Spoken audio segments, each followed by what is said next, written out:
अस्सलाम वालेकुम नाजरीन। हारून रशीद ने बहलोल को हदायत की कि बाजार जाएं और किसाबों के तराजू और जिन पत्थरों से वो गोश्त तोलते हैं वो चेक करें, और जिनके तौल वाला पत्थर कम निकले इन्हें गिरफ्तार करके दरबार में हाजिर करें। बहलोल बाजार जाते हैं, पहले किसाब का तौल वाला पत्थर चेक करते हैं तो वो कम निकलता है।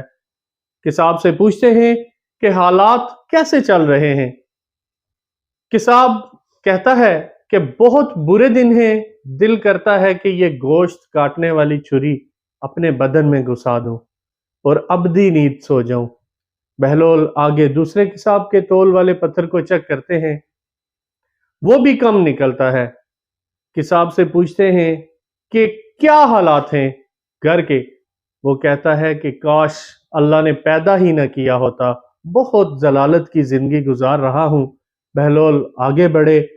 इसी तरह वो तीसरे कसाब के पास जब पहुंचे, तोल वाला पत्थर चेक किया तो वो बिल्कुल दुरुस्त पाया। कसाब से पूछा कि जिंदगी कैसे गुजर रही है। इस पर कसाब ने कहा कि अल्लाह ताला का लाख लाख शुक्र है, बहुत खुश हूं, अल्लाह ताला ने बड़ा करम किया है, औलाद नेक है, जिंदगी बहुत अच्छी गुजर रही है। बहलोल वापस आते हैं। सुल्तान हारून रशीद पूछते हैं कि क्या प्रोग्रेस है। बहलोल कहते हैं कि कई किसाबों के तौल वाले पत्थर कम निकले हैं।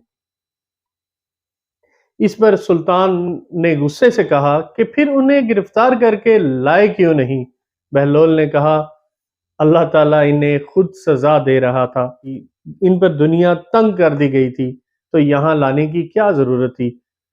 नाजरीन, आज हमारे भी कुछ यही हालात हैं। हमने भी दुनिया को अपनाया है, इसकी फिक्र है, हराम हलाल और आखिरत की फिक्र ही नहीं।